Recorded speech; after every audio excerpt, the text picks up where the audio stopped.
enter the stars. And there is no way through the firmament. There is only one way. Thanks to the subscriber who sent me Knickknack. This was a 1989 short animated film by Pixar. And they're going to show us the stars fixed in the firmament. Now, this released in 1989, but it also released with the film Finding Nemo in 2003. Now, here's what's crazy. What was the omen that Nemo found? Yes, what was the omen that Nemo found? Because when you spell Nemo backwards, it spells omen. Now, this is all about the as above, so below. And as I've been telling you guys, we each have a star in heaven, fixed in the firmament, but we cannot break through the firmament. I've told you that I believe the planets are fallen stars, weightless, stuck in this reality. Knickknack. Now, as we know, K is the 11th letter of the alphabet. So we have an 1111. We clearly see the as above, so below. We see night, we see day. We're going to take a look at this short animated film as you guys start to gather in here. I've got it slowed down. Other people have posted this, so hopefully I don't get a copyright strike. I'm just going to play it. Sometimes they do it, a copyright strike, and sometimes they don't. Good morning, Autumn Kite, Nash, Deb Jones, Method Marine, John Smith's in the house. Behold, he cometh in the clouds. Hopefully I'm hitting different time slots for you guys so more of you can catch these live shows. It's evening or late night for many of you. In the US, I'm in France, I get up early. It's 7:30 here in the morning. Missy Davis is in the house. Ezreal Ash. Different crowd tonight. We got the Night Owls. All right, guys, let's get into this. Now, it's all about sun worship. I've got it slowed down. I've watched this once all the way through and immediately saw the symbolism in this Pixar film. They're basically start depicting all these places around the world. Actually, I think just the United States, where there are sunny places. Okay, so they're clearly telling you that this is all about the sun, right? Here's the skull and bones. Mom backwards is spelled mom. This is Surf, Death Valley. So, you know, opposites. Of course, there's the pyramid.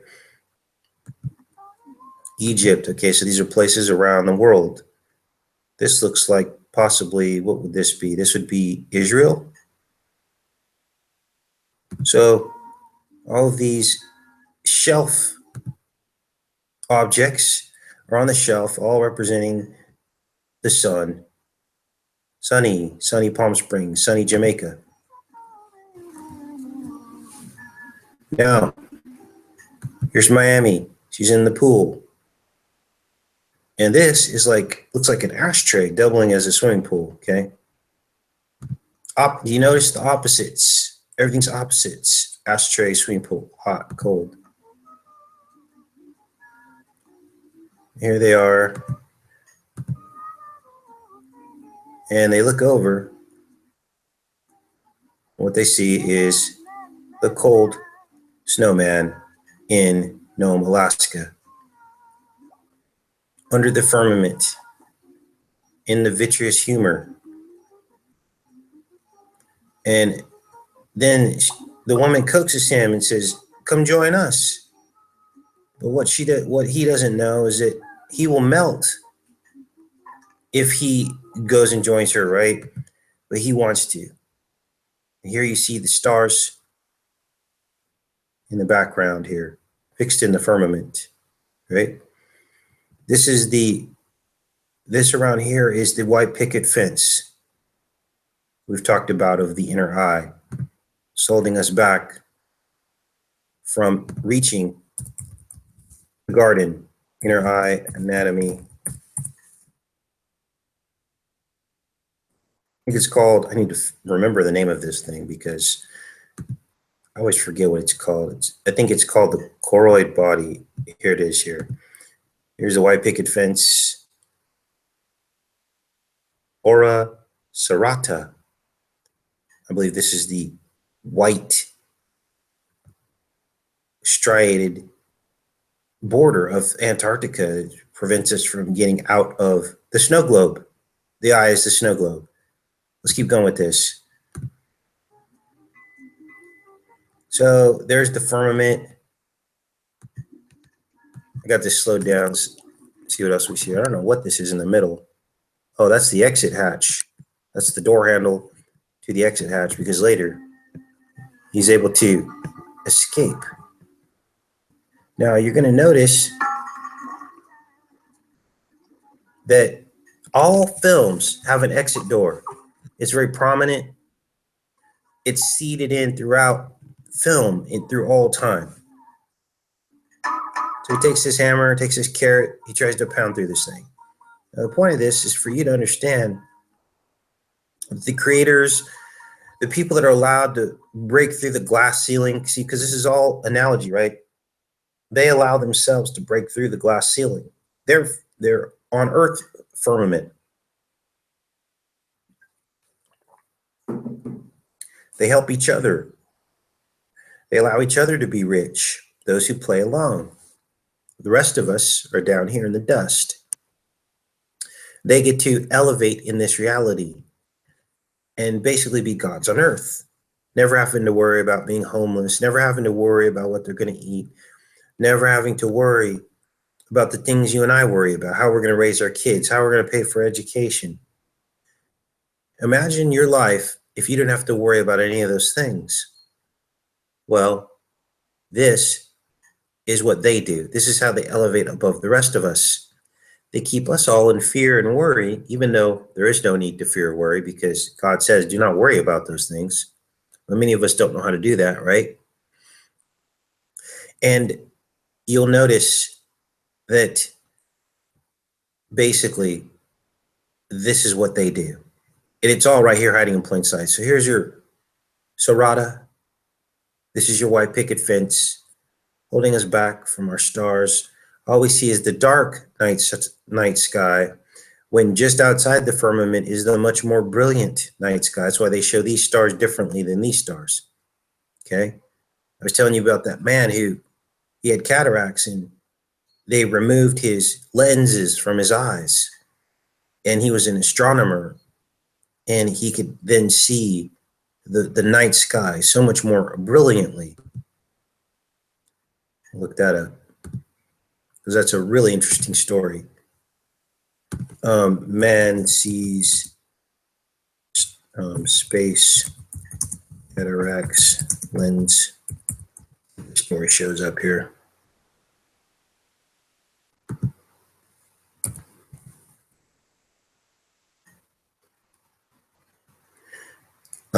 Man sees galaxies. I think it was galaxies. Move.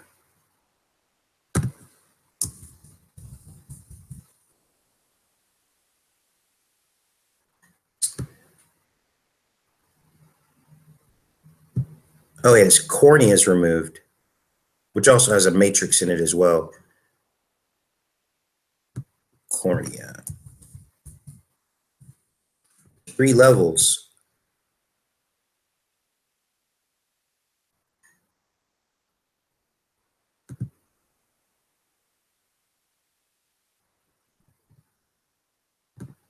Of the matrix in your eyes. The cornea has a matrix, honeycomb matrix. The lens has a honeycomb matrix, and the rods and cones has honeycomb matrix. So, was it this one? Let's see.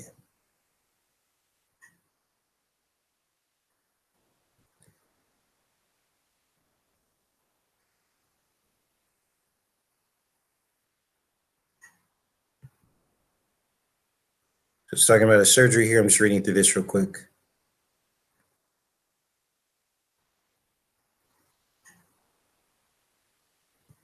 I think that's it. Surgeon helps man see after 46 years. That's not it.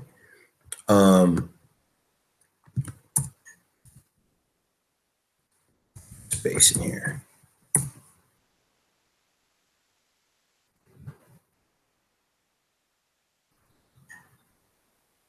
Gosh, I wish I could find that article. We're going to move on. And I'll find that later. Let's keep going with this.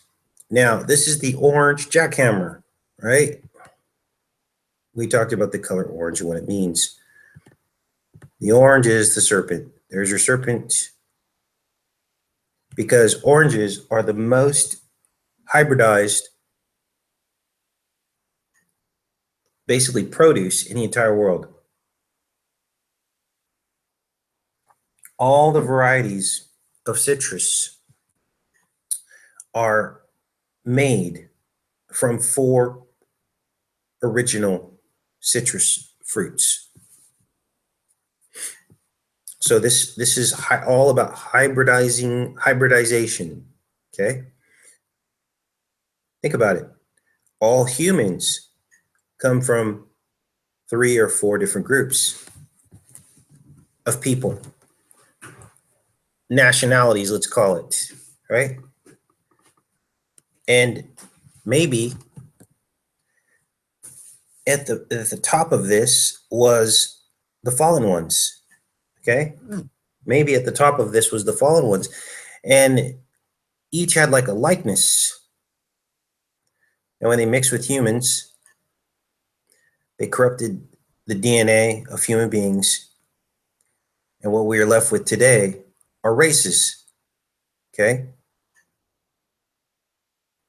so we have Asians, Blacks, Caucasians, and what is the last one?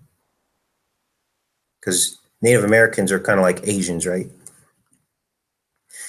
There's one more, but can't think of it right now. Didn't get enough coffee yet. So here you have the serpent cord coming out of this hybrid. This is what's infected. They're stuck too. They can't get out of the firmament. Let's keep going with this. Therefore, it doesn't work.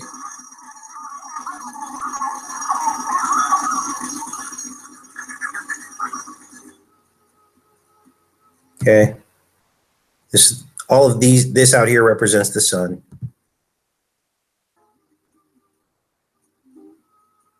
Now, in the book of Enoch, it says that the sun passes through heaven every day. It goes up to the north to return to the east. And it basically, I don't know if it recharges as it passes through heaven or what. But that is what is going on with the sun, according to the book of Enoch. So they are depicting the sun outside. Now he's got this blowtorch. He's got the red and the green. What does this represent? The serpent mixed with man. Green serpent, red is the blood of man. And when you put the 2 together, what do you get?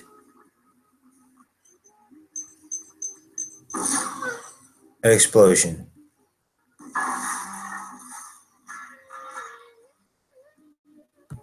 Then he tries the TNT.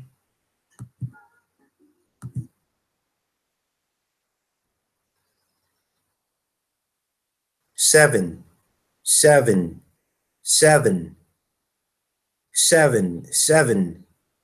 Let's count these. 1, 2, 3, 4, 5, 6, 7, 8, 9. 9 times 7 is 63. Everything means something. This is an animated film. Nothing in this film is by accident. Nothing. This is the crucifixion. That's the cross of Jesus. He's the fish. These are fish bones. And he's on Golgotha. That's the crucifixion right there, is what you just saw. They're mocking because it's stuck under the firmament too, right? This is the hill where he was crucified.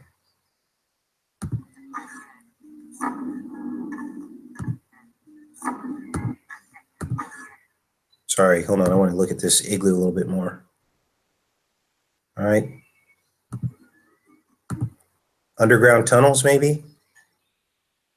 Goddard Base Tunnel, where the fallen ones hang out.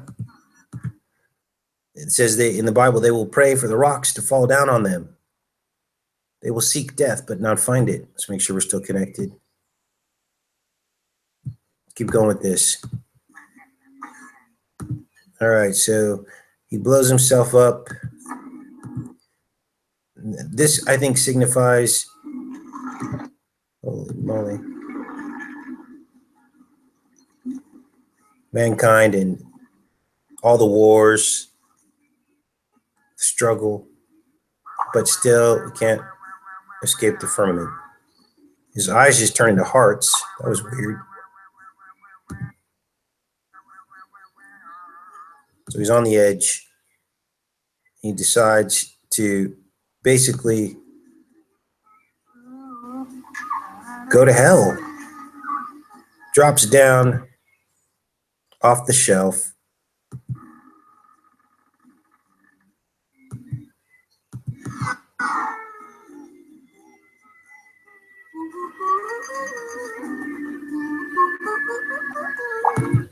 There's the emergency exit again. So this door handle was the one that we were seeing in the middle of this thing in the beginning of this.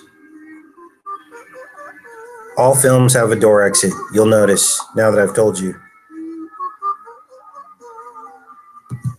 And by turning everything upside down, by inverting everything, inverting the truth, this is how the fallen ones, the top hat, the white and the black, this is the duality world. The fallen ones believe they can escape the firmament. Here he goes. And what does he find at the bottom? He falls into the convex lens of the inner eye. Are you starting to see what is really going on here? So what you just saw was a giant analogy of the human eye.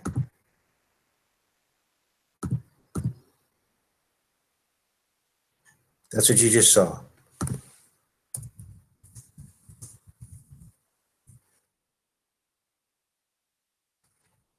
Okay? Let me show you.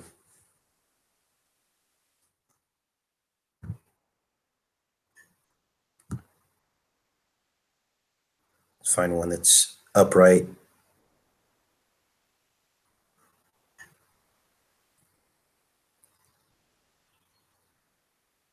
All right, so let's choose this one. Flip this on its side. He was trying to break through the firmament. Okay. He couldn't get through. You saw the white picket fence, which was the Serrata that I just showed you. Here's a top view of the Serrata.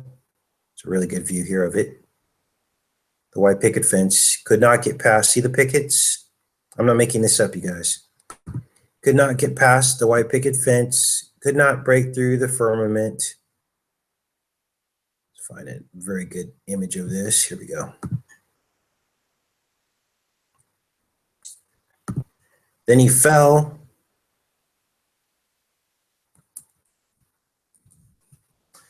Fell through.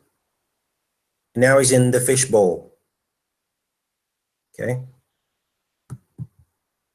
Now he's in the fishbowl, which is the lens. Why would they shape a fishbowl like this? You got to understand what's going on here. Now, there's another body of water here. This is called the aqueous humor. This body of water in here is the vitreous humor. This body of water is the aqueous humor.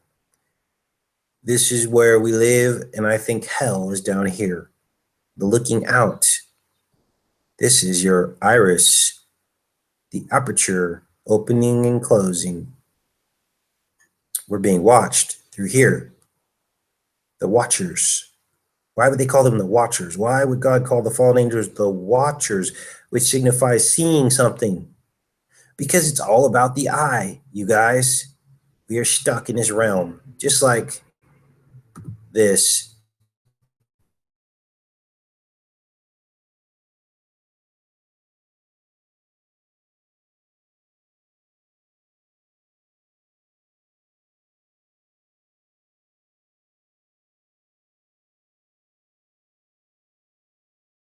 To the water.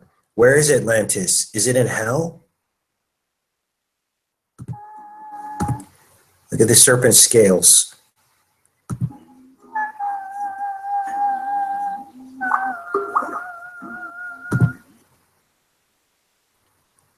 Why does Atlantis have the word Satan in it? Satan. What letters are left over? I, A, L. Wow, never noticed that before. Then he goes to try to find Atlantis, and the firmament encloses him again. And this is why we must be born again. This is why we must be born again into the to be able to find the truth and to escape the firmament. And Christ tells us this, but few, very few find the narrow gate back to the cross, the crossing of the optic nerves. Very few of us find it because we think the answer is like what this guy's doing through force, breaking through, so on and so forth. So I'm in the chat. Marriott's in the house, Manifestation 88, Skeeto Punk Ozaro. Close this up. Close this. Knickknack. Now, how many years are between these two? 89, 99, 2000, 2001, 2, 3. 14 years between these two releases. Let's see when this released in 1989. Production, release, and re-release. 1989 SIGGRAPH in Boston. It's not telling us when that was.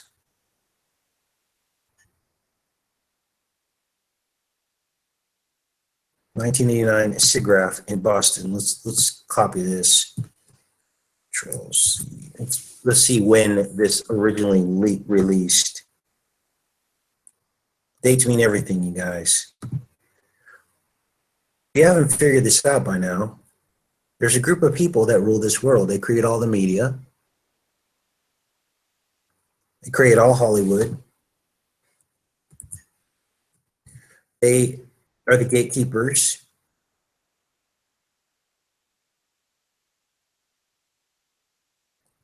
And they decide who wins and who loses.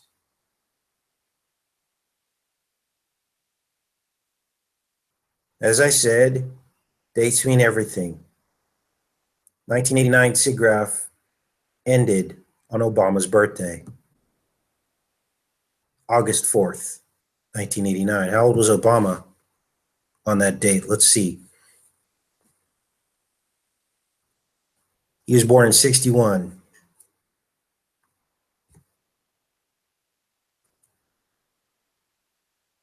He was 28, right?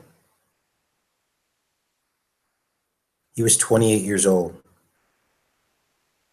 That's the number of years the World Trade Center stood.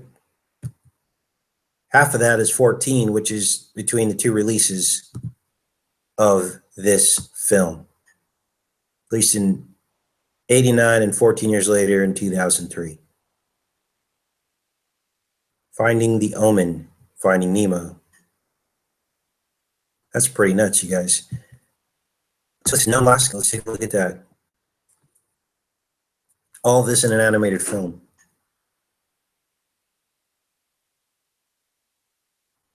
Nome, Alaska. 3788 population. What's up with Nome, Alaska? Anybody got any clues on Nome, Alaska?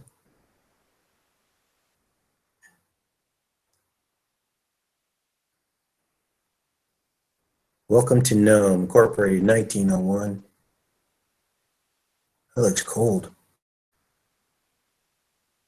Chile. Finally got some relief from the heat. There's a gold rush, it appears. Nome, Alaska. Did Obama go to Nome, Alaska? No, we'll see. There you guys are. Jody's in the house. Mariette, Autumn Kite. Thanks for joining. Eric Green, Method Marine. I lose my screen here. Let's find this here. As soon as I start talking about Obama, we didn't have any problems until I started talking about Obama. Nome kind of sounds like Nemo, doesn't it? Same letters, just rearranged. They like to scramble letters. They like to do anagrams.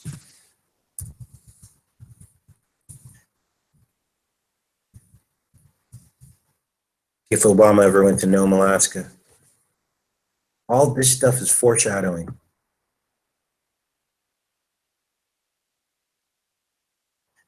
Okay, it's all about foreshadowing. They already know what the plan is, so they play with us. They fictionalize the truth.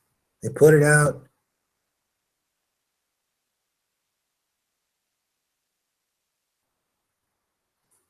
And then when we discover it, they're like, you just saw that in a movie.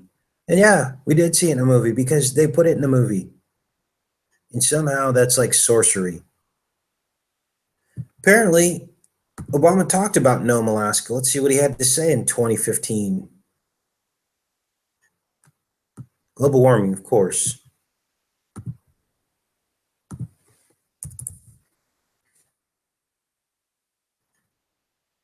Constructing new icebreakers, evaluating the feasibility of extending the port in Nome don't seem like much of a strategy to counter Russian military buildup.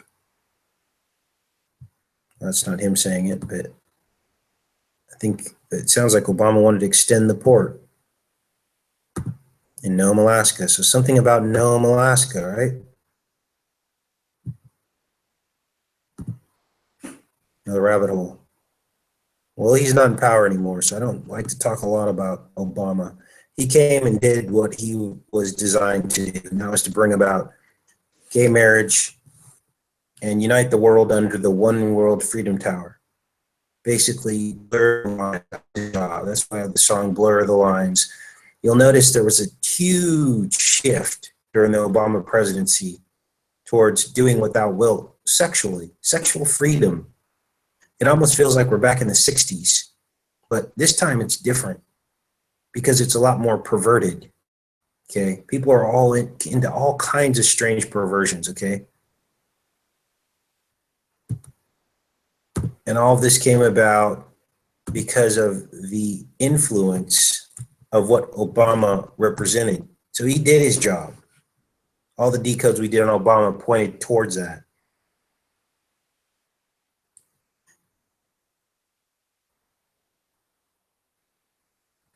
Okay, president's executive order closes off 40,000 square miles from future oil and gas leasing. The Norton Basin planning area and parts of St. Matthews Hall planning area. The areas are in the waters offshore of Nome, surrounding St. Lawrence Island.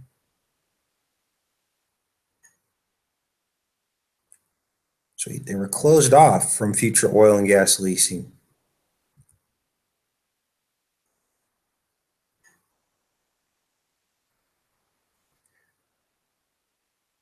So it looks like they wanted to help the economy because now that they took away the oil and gas leasing, the economy looked like it was suffering. And so Obama donated $30 million in private donations for scientific endeavors in Alaska and Canada. What the heck? What are they working on up there with $30 million in Nome, Alaska? Finding economic opportunities, the state government is worried about new moves to limit oil and gas drilling at a time when the state is grappling with declining oil prices and production.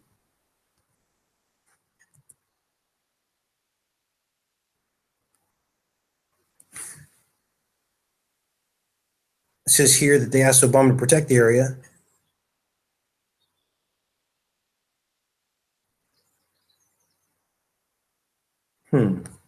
Interesting. All right, guys.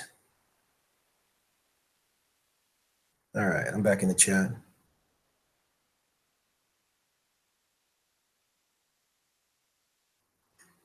I've got gnomes, said someone. Oh, maybe it's about the gnome.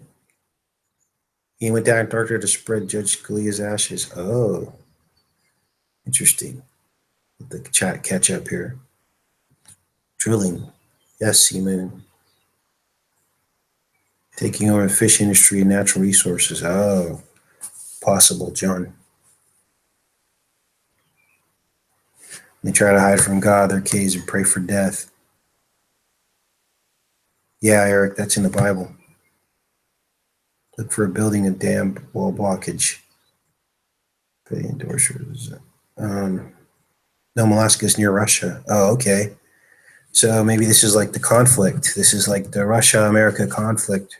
They're kind of foreshadowing that, like a return of the Cold War kind of thing, which is exactly what's happening. Remember, this was 1989. This was just after the Cold War, and we actually, I think we were getting along with Russia at that time. We're starting to. Gnome rhymes with dome. Okay. Good job, CJ. Wow. Dabu 7. Hey, you guys went live with Underground World News. I was asleep, man. I'm sure it was a good show. I'll have to catch it. On the flip side, Illuminati. Good to see you in here, my friend. Let's see here.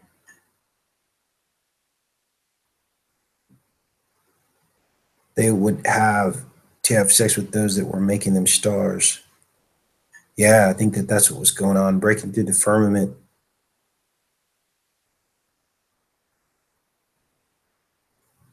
Hey, W, you want to come in the show? You can come in if you want. I was about to wrap it up, but if you got some things you want to talk about, come on in, man.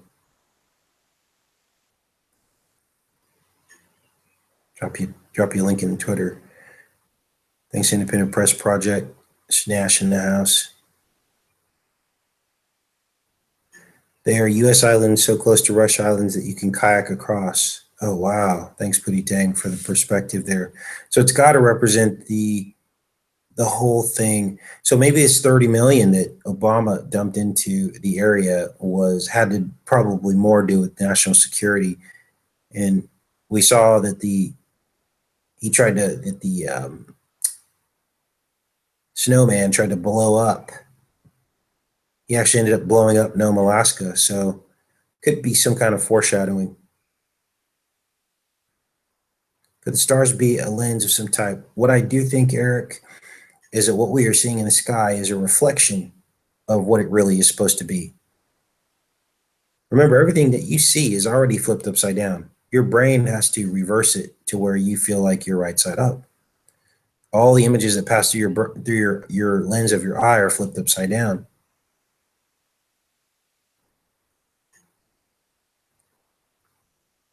Thanks, Manifestation 88. I was born on the 88th day of the year, as many of you know. In case you didn't know, Manifestation 88. Russia wants to build a bridge to Canada, says Mariette. Eric says, do nukes really exist? Well, some people believe they don't. Some people believe it's all a psyop. I don't know. I do know that those images that we saw were real, those giant explosions. Stars are diamonds, says, behold, he cometh with clouds.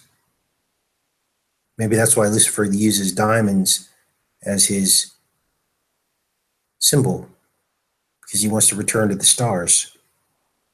But he can't, because he's stuck here with all of us. Oh, wow, yours is 88 too. August 8th. That's pretty cool, Manifestation.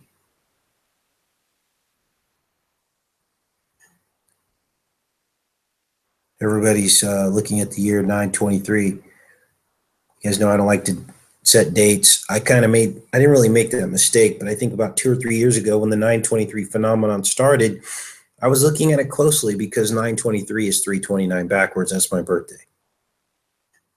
That's the 88th day of the year. Also 923, converted from the Gregorian to the Julian calendar, is 9/11 in leap years. You'll do a simple calendar conversion of September 23rd. It falls on 9/10. And in a leap year, 9/11. So 923 is really 9/11. So 11/23 is really 9/23 because November is 9. It's the 9th month in the Roman calendar. The 9th month in the Roman calendar. So 11/23 is really 9/23. 11/11 is really 9/11. See, the enemy uses all three calendars. They do everything in threes. They use the Julian, Gregorian, and the Roman. They incorporate this numerology into all of their films, calendar numerology. Okay. I don't focus on gematria because gematria is basically just endless rabbit holes to make you doubt God, basically, because there's equal values of certain words of good and evil, and it sounds like good and evil are the same thing. That's what Zach Hubbard likes to do. He likes to make you wonder whether or not God and the devil are real by showing you words that mean God and devil that equal the same gematria value. Don't fall into that, you guys. Don't fall into it. It's deception. And if for those of you that follow Christ on this channel, when you ask Zach Hubbard if he believes in Christ, he will basically block you and ban you.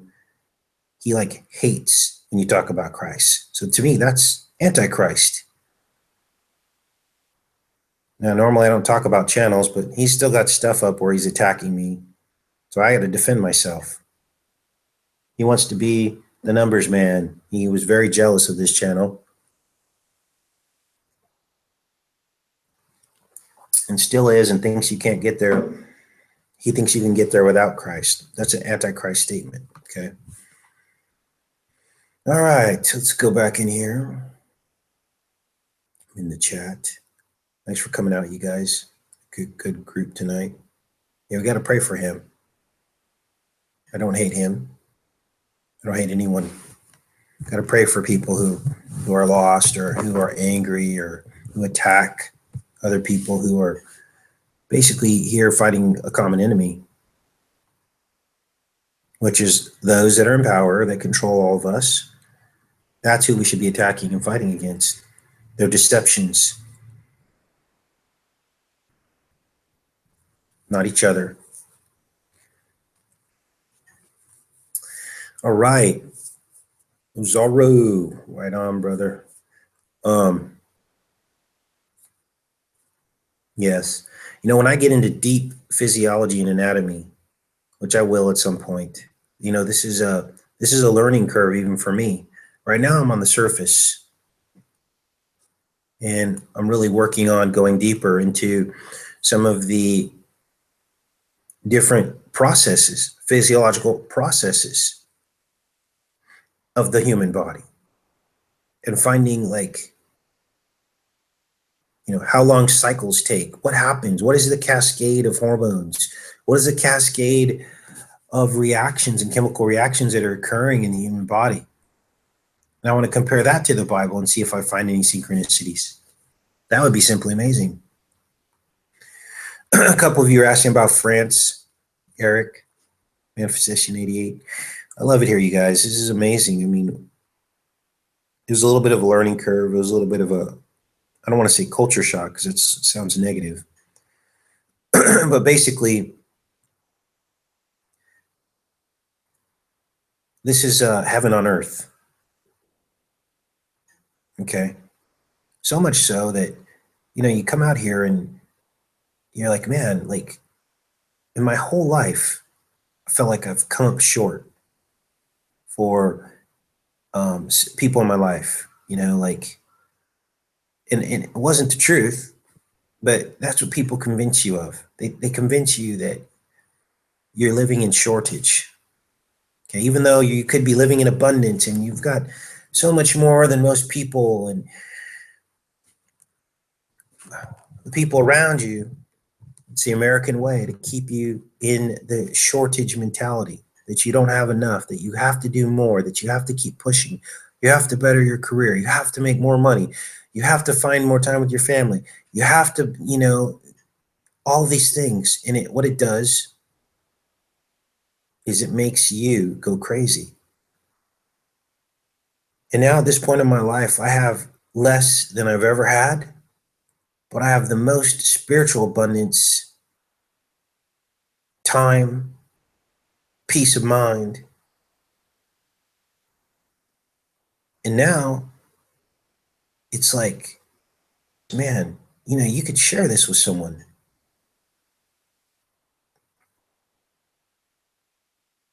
But people are they're locked in their situations, in their prisons, and they can't escape. But yeah, this is like heaven on earth, Great. I have a best friend now, Mark. I'm here taking care of his properties for him and his family. He doesn't ask me for much. He's just happy to have me here. Did everything he could to help me get a vehicle, which I have, so I have mobility. Basically, every day I wake up, I can pretty much do whatever I want. I mean, within reason. I mean, I don't have money, but I can get in my car and put some diesel gas in and go 90 miles from here if I want without breaking myself. Make myself a sandwich out of a 89-cent piece of bread, loaf of bread. Got the garden going. I got two places. If I get bored here, I can go to the lake house and hang out over there. I can pull the canoe out if I want and canoe around the lake. I can fish. I can pretty much do whatever I want. I've never had that in my life. It almost feels like I'm semi-retired. But I'll tell you, this isn't for everybody. Because some people might get bored. They might feel like they need to see a movie, or they feel like they need to watch cable, or they might feel like they need to talk to people who speak English. Well, guess what? I'm going to give a shout out because K Small told me that you have an iPhone, dude. I'm like, yeah, I have an iPhone, but I don't have service for it. And she's like, you have Wi-Fi now. You can tap in your Wi-Fi and you can download apps still. You should be able to do all that. I'm like, really? So I did that yesterday. And guess what? Everything works on here now. I mean, I can't call people, but I downloaded a voice translator. So now I can translate. So the neighbor came over. He's been helping me with an oil change for the car and a couple other things. And basically, I was able to talk to him through this voice app. Here, I'll do it. I'll do it live for you guys. This is cool. Okay, pull up this voice app. It's called, what is this called? Takes a minute to load here. So now my iPhone's not just good as a clock, it's also good as a translator, voice translator. And I can do WhatsApp on it. If you guys have WhatsApp, I'm on WhatsApp. So basically I can talk to anyone around the world through WhatsApp. I'm like, right on. Okay, here we go. Let's read through some of your comments here. Text Now International. Cool, Debbie. Now, Mark's been gracious enough to open this up to anybody who wants to come out here and do the same thing I'm doing. Okay. Martin from the Netherlands, who lives in Belgium, already came out. He's going to come out again. We had a good time. We walked around in the little town. Really nice guy. And we ended up hanging out. He's got his own, like, it's a Westphalia. He converted. And he can live out of that. And he goes on the road for weeks at a time. So stop through, man. You know, stop on through anytime. And so that's cool. Okay, let's do a little, we do this voice thing for you guys. Let's see. Here we go. I'm so glad it's cooled off. It's been really hot here. Today it's cloudy. Let's see if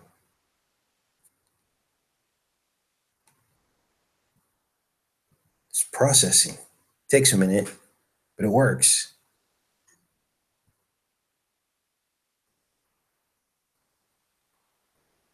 Je suis donc heureux qu'elle ait refroidi. Il a été vraiment chaud ici aujourd'hui, c'est nuageux. Whoa, now that was a little fast for me. This is why I don't know if I'll ever learn French.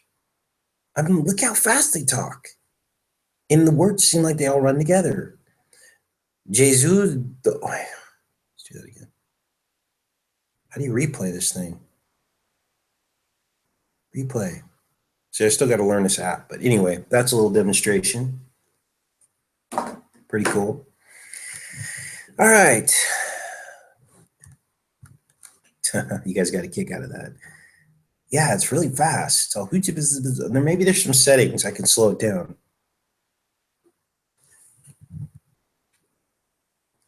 Now there's a lot of work to be done on these properties. Propane tank was almost empty. So basically ordered some propane with the help of the neighbor, and the propane guy came out, filled up the 500-gallon tank like halfway, which cost dearly a fortune. I'm like, Mark, I can't afford this. I'm really sorry. He's like, don't worry about it. We'll take care of it. So filled it up halfway, and I was like, cool. So the guy came out, and he goes, you need to cut tree down. Cut tree. 3 feet. No obstructions around propane tank. I was like, oh man, there's a big old tree. It's about, the trunk was about 1 foot across.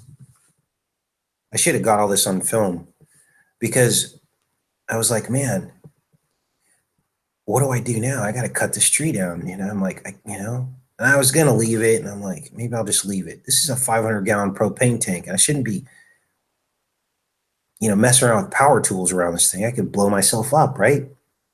I could enter the stars like early. I don't need to be entering the stars after I just got here. So I'm looking at this tree, and it's 100 degrees outside. And I thought, I got to cut this tree down. If I don't do it now, I'm not going to want to do it later. So these are some of the projects that have to be done. This just has to be done. I mean, I'm here.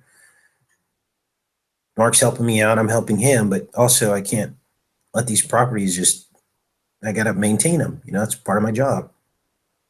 And so So I go in the woodshed and I'm like, okay, what do I need? I'm looking at this tree. I'm like, what do I need? I need a saw and I need an axe. There were no power tools, like no chainsaws. And so I was like, okay, so I pull this axe out, and of course it's all like old. And so I pull the grinder out because I learned how to use the grinder. By the way, and you guys out there, men and women, get a grinder. It does everything. I mean, it's almost better than a screwdriver when it comes to all the things you can do with a grinder, which is basically a motor with a grinding wheel on it. You can sharpen things, you can sand things, you can do everything with a grinder. I'm like, this is nice. So I walk out there and there's an axe and I put it on the grinder, and I'm in my board shorts because it's 100 degrees outside. And I start grinding on this axe head. And I'm like, ow, ow. And the sparks coming off of this thing, and I'm burning myself, right?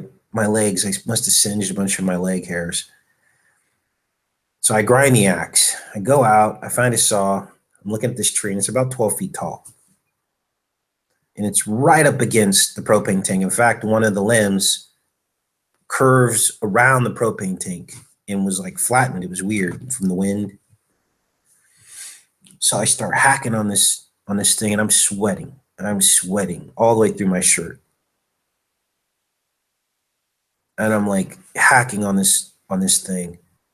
And all of a sudden, I feel this burning sensation on my arms. And I'm like, what the heck? And it's like this weird plant that like stings you if you touch it. So I got all these welts all over my arm. I'm like, I'm not going to let this tree defeat me. So I'm hacking on this tree stump, literally inches away from a propane tank that just got filled halfway. I'm like, I could really blow up right now if an axe head was actually loose, but I didn't feel like fixing it. I mean, it was so loose, you could pull it off. So I had to be very careful.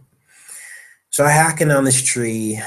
Finally, I get the whole tree off of the propane tank. Probably took me about 45 minutes.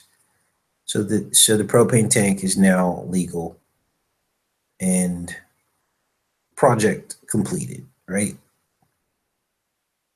Now, if any of you guys have any ideas about how to clear weeds out of rocks, because the driveway is full of like these basically grassy areas inside the rocks, please chime in. I don't want to use Roundup because Roundup is poison. I don't know, maybe salts, kind of salts. I don't know, you guys. It's these fine rocks. You know, they need to invent like some kind of like a rototiller rock sifter weed, thing. A rototiller rock sifter. Okay. So you basically till the rocks up. Fire, Casey, use fire. Oh, wow. Fire. I got to dig them up. I tried that and I almost fainted one day. It's very hard to dig these grass patches up out of the rocks. Vinegar. Oh, burn them. Okay, so how do I boiling water? Wow, you guys would have, man, if it was in medieval times, we lived in a castle, we would defeat the enemy. We drop vinegar on them, boiling water. Grass clippings will kill grass. A flamethrower, Skeeto Punk says.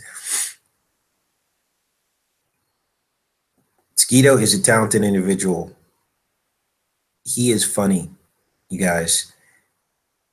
He did some, Kay was showing me some impersonations that he was doing.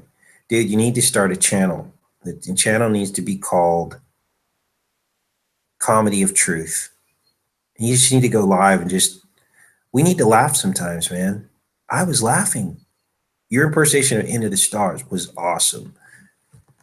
And if people have a problem with that and they can't laugh at themselves sometimes, then they need to give it a rest, because I think it's fun. We need to laugh, you guys. We need to laugh at each other because we're all funny sometimes. We get so serious, right?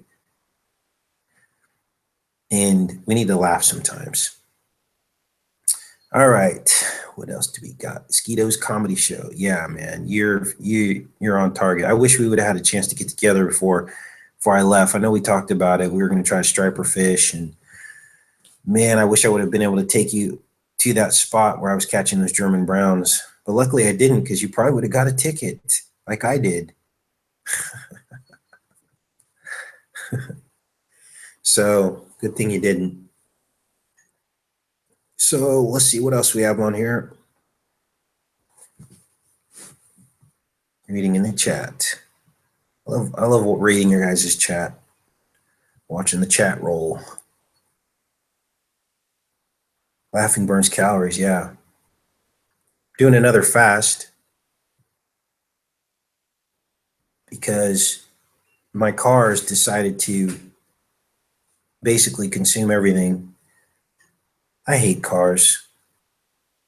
I wish there was a way we had, like, I don't know. I think cars are designed to break. And to, it's just another way to like employ mechanics. I don't know. I don't trust mechanics. I feel like the whole thing is a scam. I feel like they just replace things instead of repair things. And I'm over it. I'm just over it. I'm lucky to have a car, but I hate cars. All right.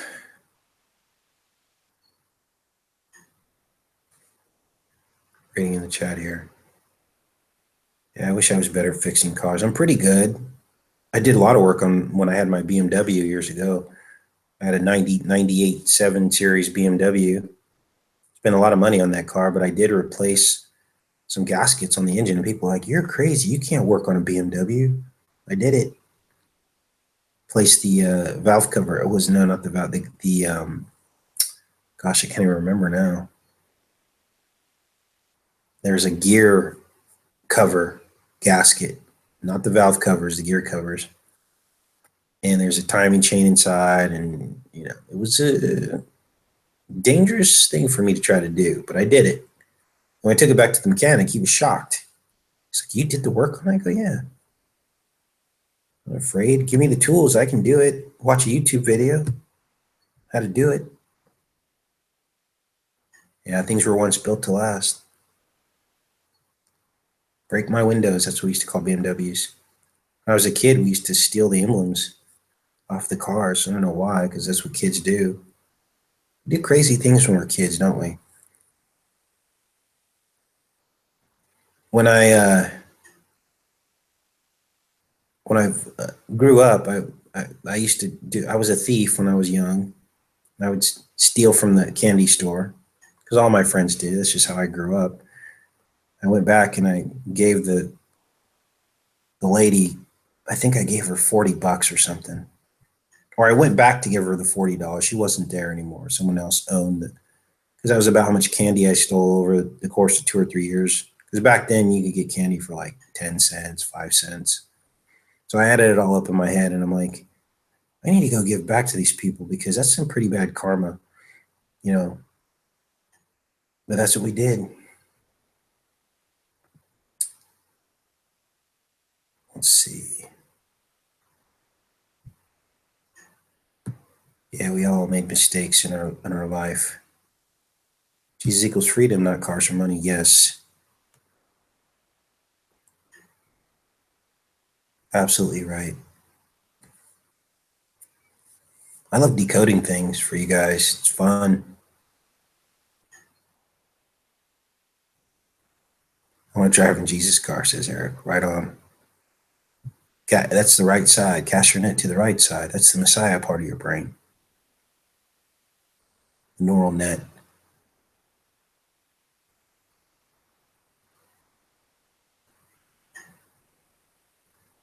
All right. We got some dates to watch. Tomatoes are doing okay. It's weird, like, boom, they appeared.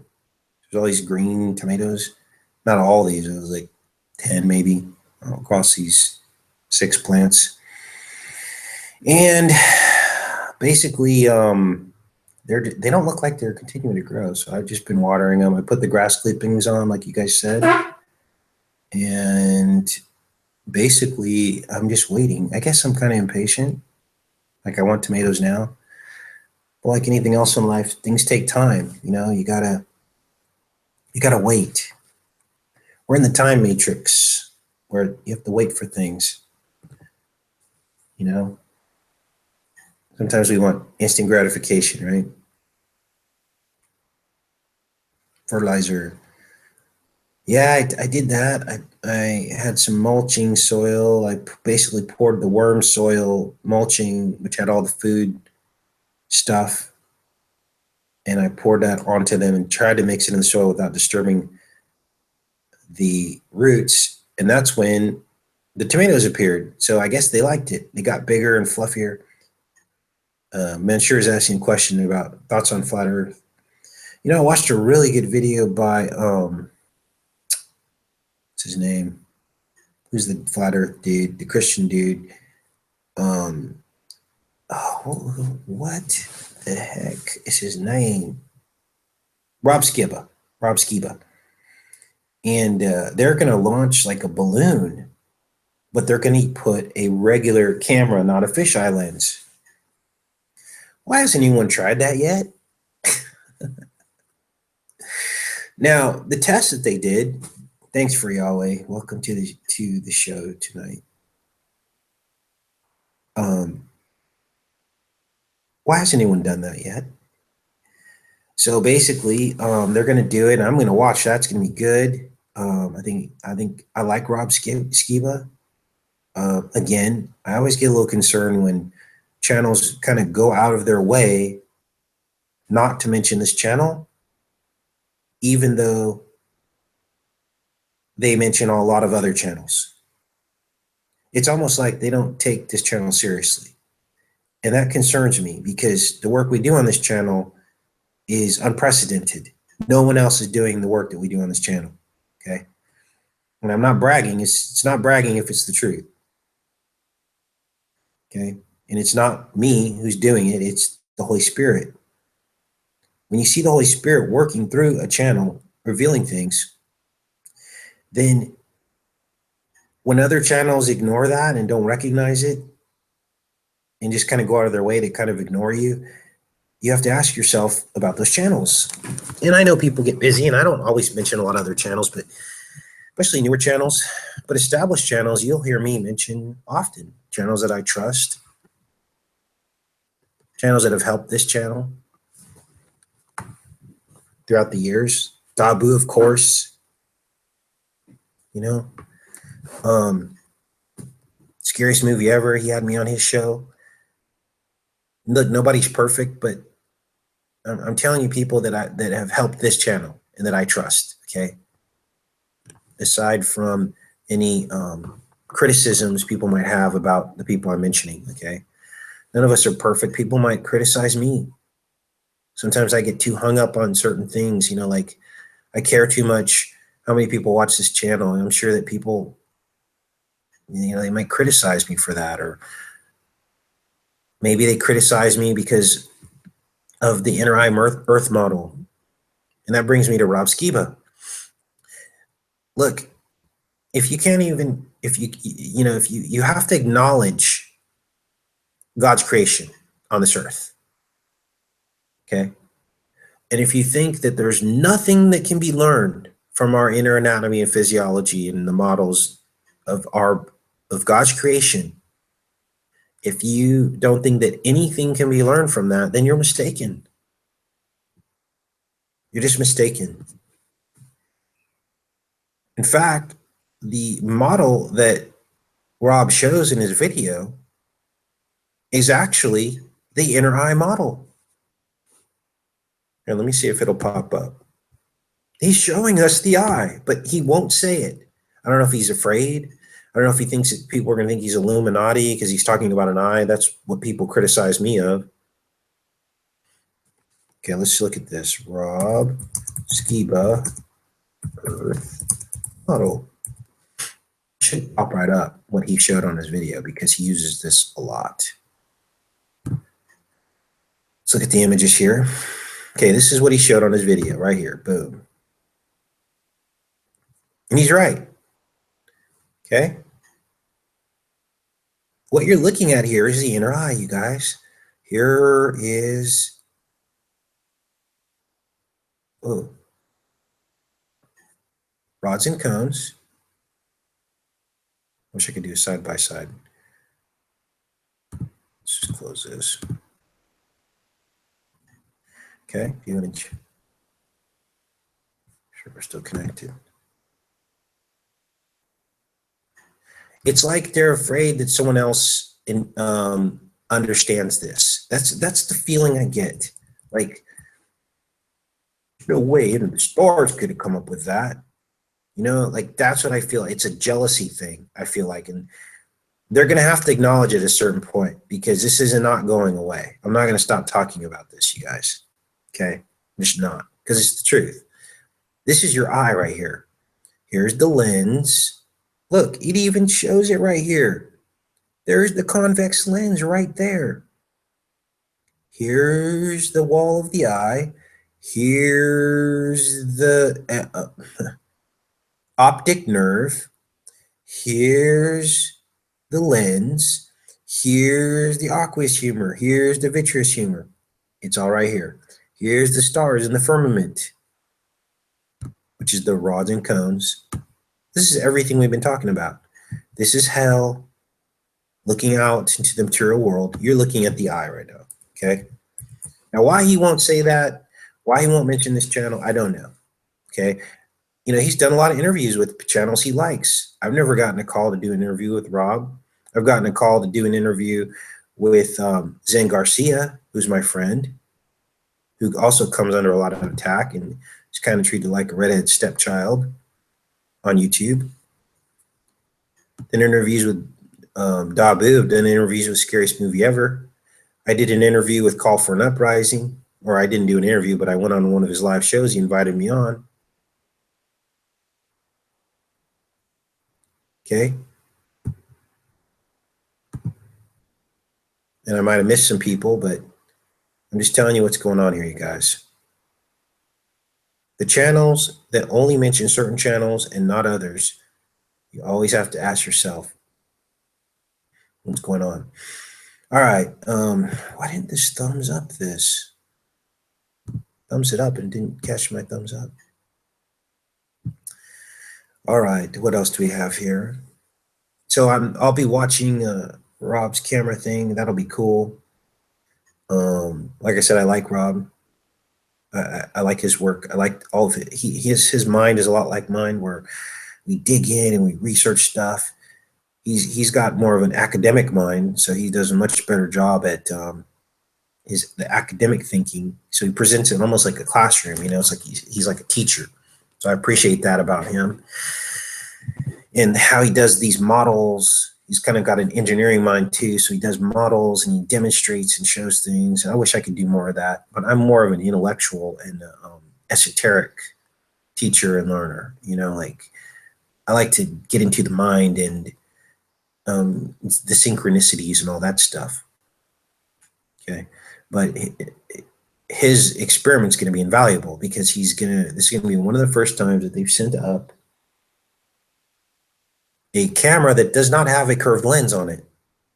And here's what I think that they're going to see. In the preliminary findings, he said the Earth does look slightly curved. But they want to do another camera and send that up because they said there was clouds and they wanted just a clear, straight line on the horizon. I've been telling you guys the Earth is slightly curved. It's a convex lens. It's not round. It's slightly curved. Okay. So all of this is going to end up being what we've been telling you guys it is. I'm completely convinced of it. And everyone will forget, you know, time will go on, but at least the truth will be out there. That's all that matters to me.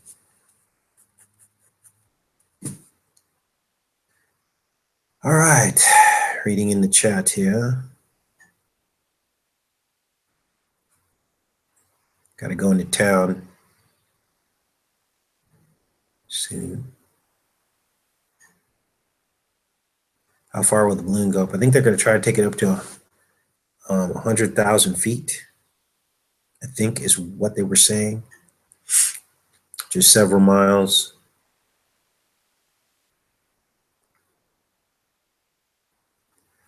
Thanks, KP. I appreciate that. Yeah, that's what you're absolutely right. You're absolutely right. Like, and I've been blessed. I've been blessed for my efforts. So I can't complain. I'm here. This is amazing. So he has blessed me. And so I just need to get over it. For you always says, Casey, did you see my Masonic flat earth eyeball model video? I have not seen that. I'll have to check that out. Wild. All right.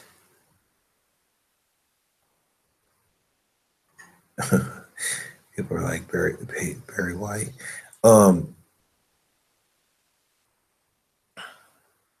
Yeah, I hope it works too, Skeeto. I hope that footage comes through.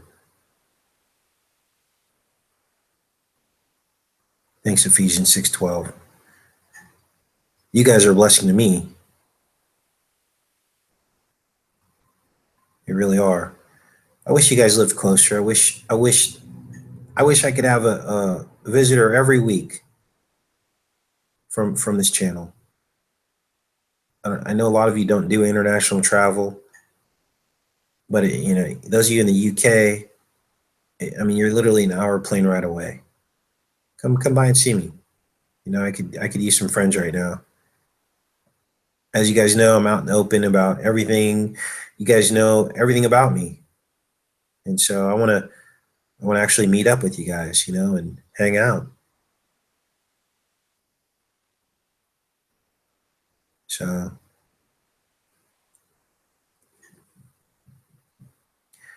I'm in the chat.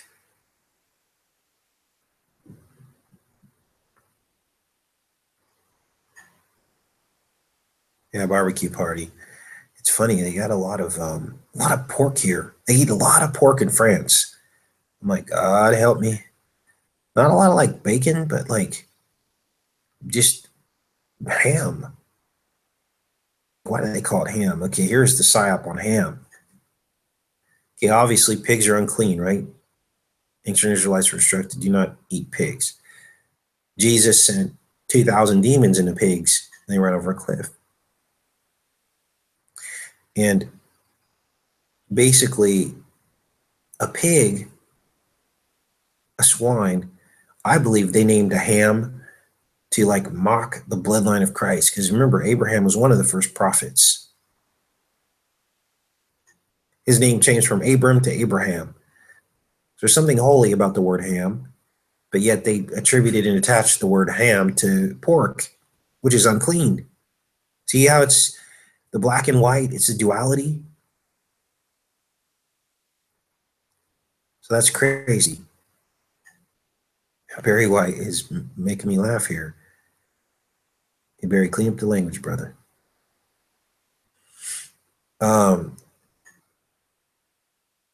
Yeah, Ham, Noah's son, exactly. We have the ham. Yeah, so what's that about? Weird.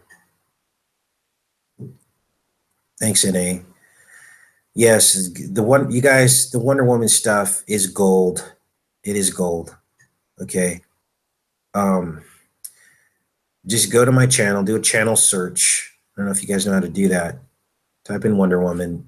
I think I got 6 videos up so far. A lot of them are short. One of them is a long stream, but it's worth the time. Follow the route home Wonder Woman. Watch how it all came full circle. It's unbelievable. Wonder Woman's logo is the sulfur symbol. I'll say that again. Wonder Woman's logo is the sulfur symbol. Sulfur was the whole subject of the film that just came out. They replaced the sulfur molecule of the mustard gas with the hydrogen molecule to make it more effective and kill more people. The sulfur molecule is also the shape of the One World Trade Freedom Tower. They admit it. It's an antiprism. You go to Wikipedia, it says the antiprism, cube antiprism, is a sulfur 8 molecule. That's the shape. Basically, what you're looking at when you look at the One World Trade Freedom Tower is a giant sulfur molecule. What is sulfur? Sulfur is brimstone. It was rained on Sodom and Gomorrah. They're mocking the Most High, hiding in plain sight. No one else caught this.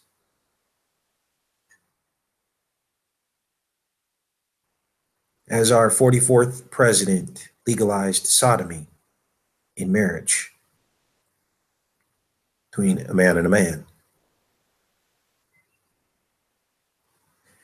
So I don't know what to say, you guys. Like, that's crazy. It's like unbelievable. Now, this mustard gas rabbit hole is pretty interesting because in the film, Wonder Woman walks through mustard gas and is unaffected. They're also saying, I think it was Swags, or maybe it was 007, who comes on this channel and comments often, said that this sulfur molecule is added to steel to weaken it. Remember when Wonder Woman used to bend steel? Now you know why. Because she's sulfur. She can weaken steel. It's unbelievable, all the synchronicities. Now, let me ask you this. Okay, someone might say, well, that's just the people who designed the whole Wonder Woman series and everything. That's just them, they're just incorporating chemistry into Wonder Woman's persona. That's all. Move along, nothing to see here. That's all they're doing. All they're doing is incorporating deeper meanings into her. It has nothing to do with the devil. Why do you always have to say it's about the devil? Okay, you ready for this?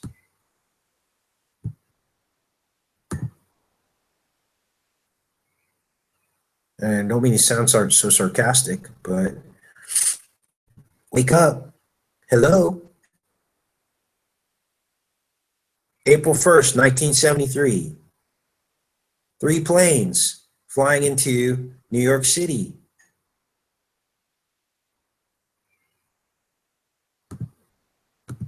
Three planes flying into New York City.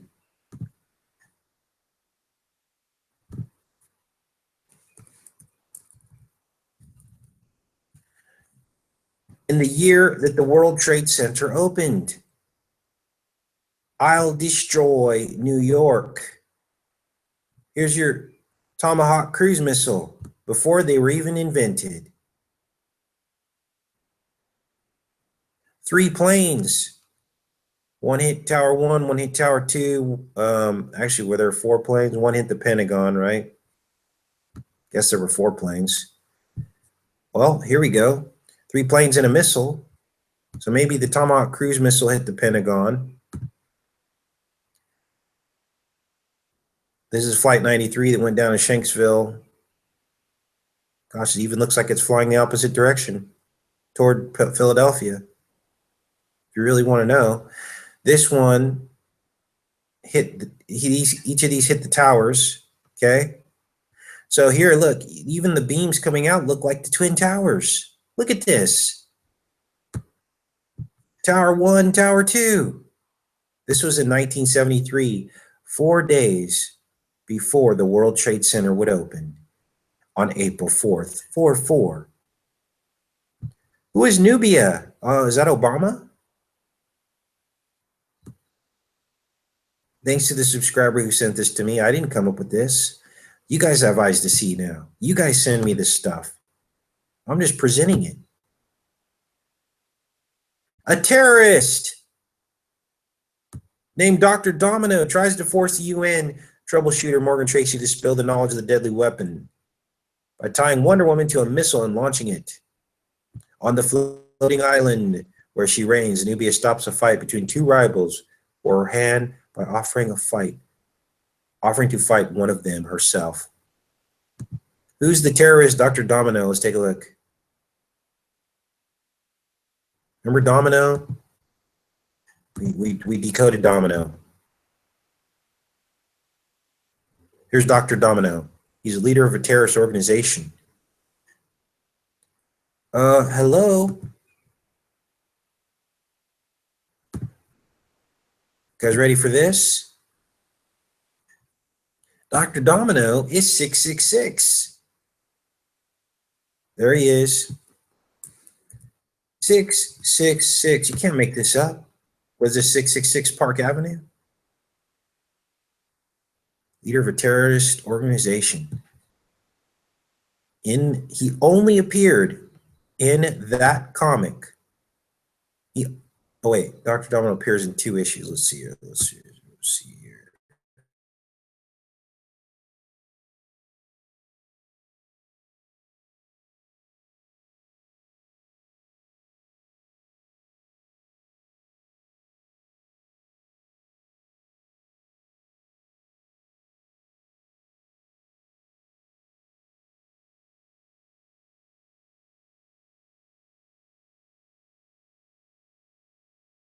I don't go by a script. I just go with the Holy Spirit. I see what I see. I just see it, you guys. And it's not me.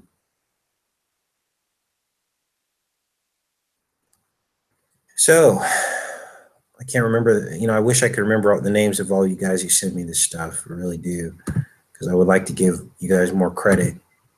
But you know who you are. And if you're listening, chime in.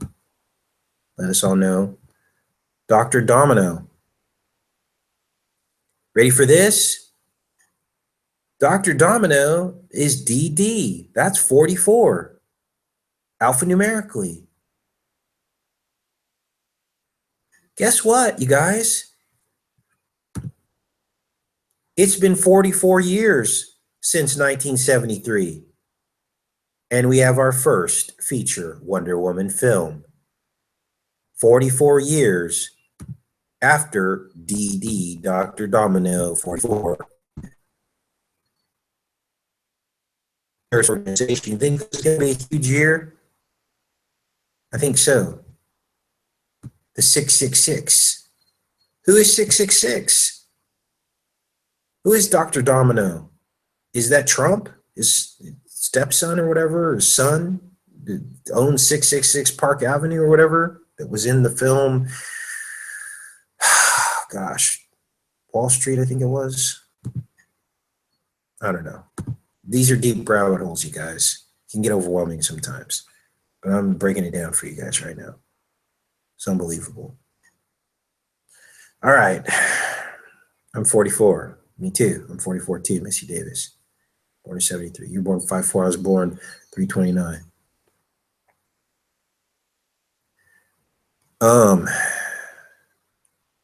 Jared. Yeah, Jared. That's what I was. Yeah, he owns 666 Park Avenue. Jared Kushner.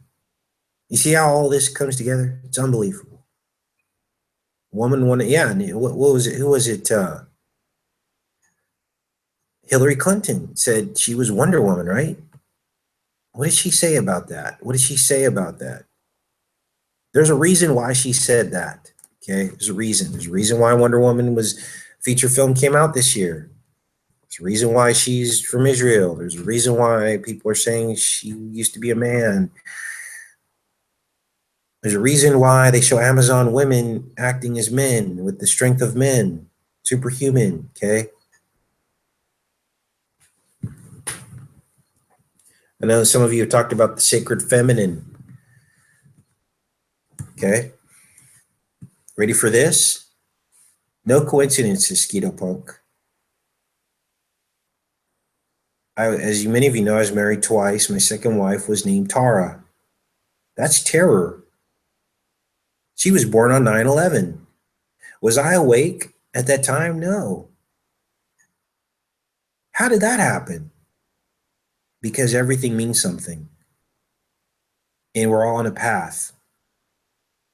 And when we look back in our lives, we can piece the puzzle together and we can see the truth. Tara is terror, and she was a terror too. No, she was a good wife. It's just oftentimes we make mistakes in our life, right?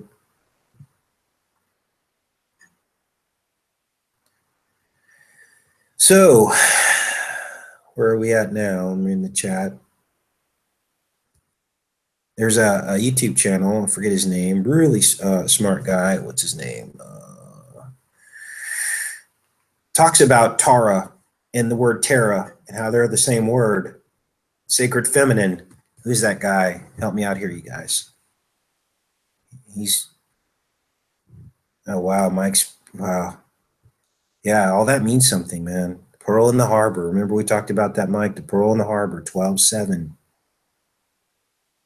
2 weeks later, conception, 12/21. 38 weeks after that, Christ was born on 9/11. It was the whole gestational story of Christ. All right, Mark Passio, thanks, Keto Punk. Yeah, he talks about Terra. When I heard that, he did that presentation, I was like, oh my gosh, that's my ex-wife, Tara the Terra. Anyway, I didn't tell you your last name, so you won't be able to troll her. Travis Lee has the answer for all mankind. What's the answer, Travis? Share it with us, my friend. Celebrity Island. Yes, I think all the celebrities, a lot of them aren't really dying. I think they check out early. They get to go on an island and basically just bathe in their sin, do whatever they want. There are no laws there. Human sacrifices abound. They do whatever they want. It's like a paradise. They've built it there. There's probably rules about the people who work there. You can never leave. Like the Hotel California, you check in, but you can never leave. Maybe he was talking about a secret island. Yeah, Mark Passio is a really smart guy. I think he got frustrated. He was getting frustrated. See, this is when you have to let go of the ego. Because I get frustrated sometimes, like Mark did. And I just want to like give up. I just want to say, you know what? I'm not reaching enough people. People aren't standing up. Videos aren't getting shared. Subs aren't growing like they should be. And you start thinking all this. But then when you just be still and know that he's God and you understand that he's got all this under control, you just let all that go. And it's, you know, it's a gut check. You have to do it. And when the information's coming hot and heavy and it's hitting you over the head, like it's been doing over the last week with all these Wonder Woman decodes, when it's hitting you with that intensity and ferocity, you want the world to know. You're like, okay, God, is that why you're telling me this? Because this is gonna, you know, millions of people are gonna know this information and see it. And that's not always the case. The people who see it are the people who need to see it. And so, encouraging words for Mark. I know it's difficult, but a lot of what you said has been seen and understood. And I know the world hasn't changed yet, and it might not change and probably won't change just based off the information that you've revealed. But I can tell you this, I agree with 99% or I'll say 90% of the things that you've shown and come up with and revealed. And I've seen a lot of the same things that you've revealed. So hang in there. And this is where faith comes in. Trust in the Lord. Those who need to see it will see it. And you know what? This system's broken. It's not going to change with you or I. It's only going to change with Jesus Christ. No matter what you or I do, all we're doing is trying to help save souls and snap them out of the beast. But the gate is narrow if you find it. So it's not like we're getting 50%, we're going to help save 50% of the world. That's not what's going to happen. Mostly we're just helping to strengthen the people that do believe. That's mostly what we're doing, and we'll pick up a few here and there. So those are some shout outs to Mark. Your work is appreciated. If you ever see this video, you probably won't, but yes, Barry White is going to be setting matters straight very soon. All right.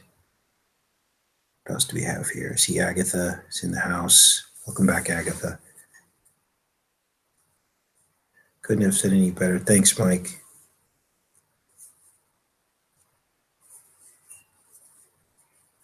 Exactly. If we can save 0.01%, we're doing good, 80s baby says. Fast pace 33. How's life there? You loving it? Yeah, it's amazing. Like I said, the only thing missing now is people to hang out with, you know?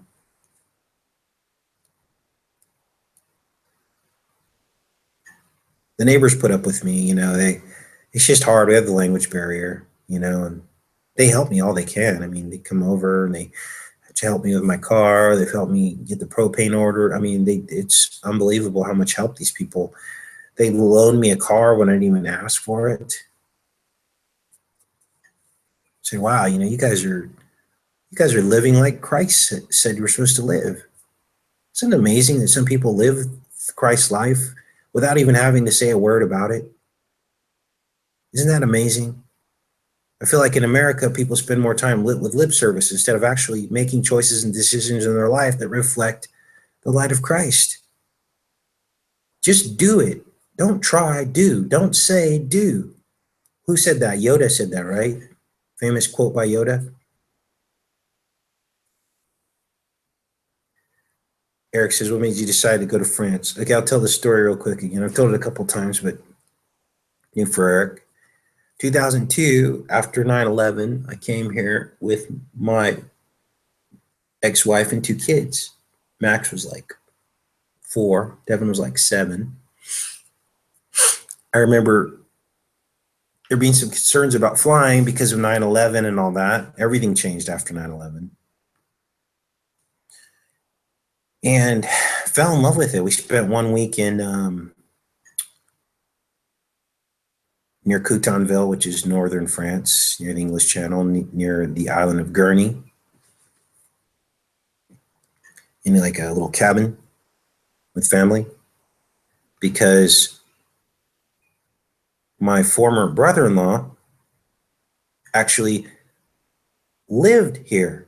So that's how we were able to make that possible. I mean, at the time I was working in pharmaceutical sales, so I had a good job. I was making pretty good money, but we had a lot of expenses. You know, my ex was a stay-at-home mom with our kids, and we had a mortgage in California. And as all of you know, that's very expensive. You know, we had new cars and all that.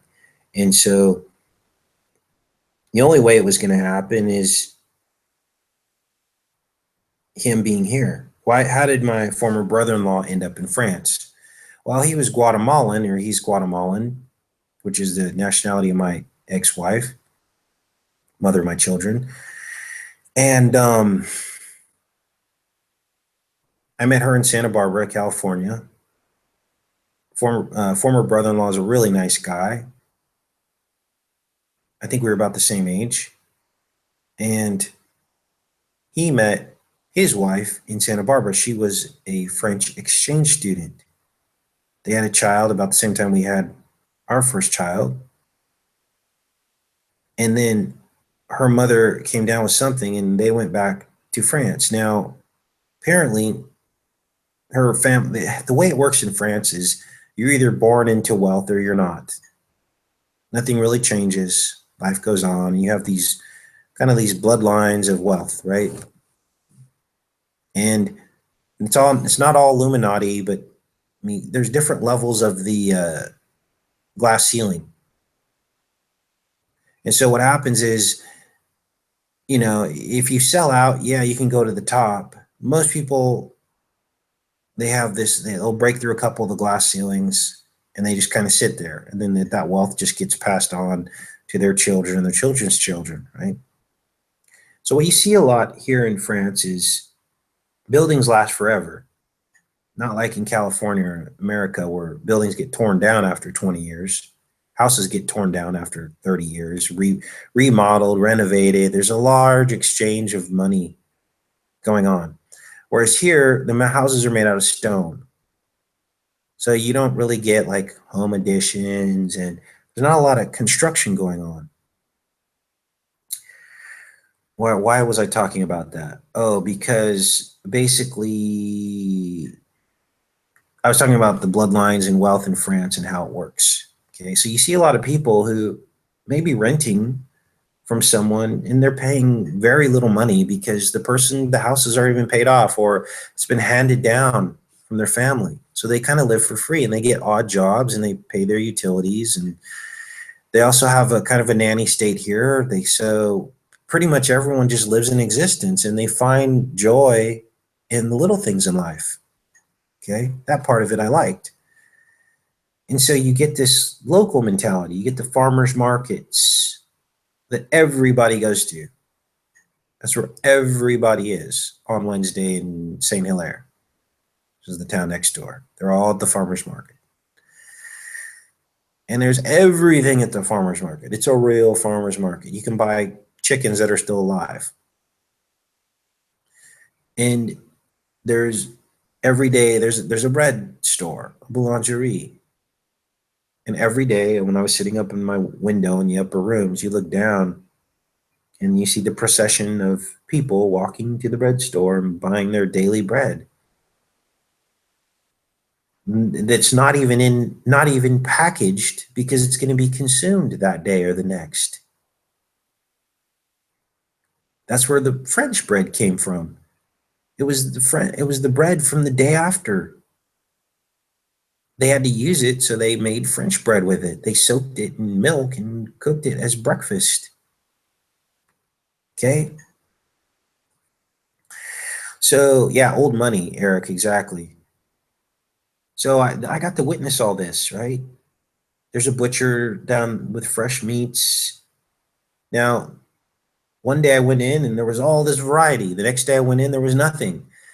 I was like, well, what happened to all that cool meat you had? And he's like, well, we just do it as it comes in. It's like, it's real.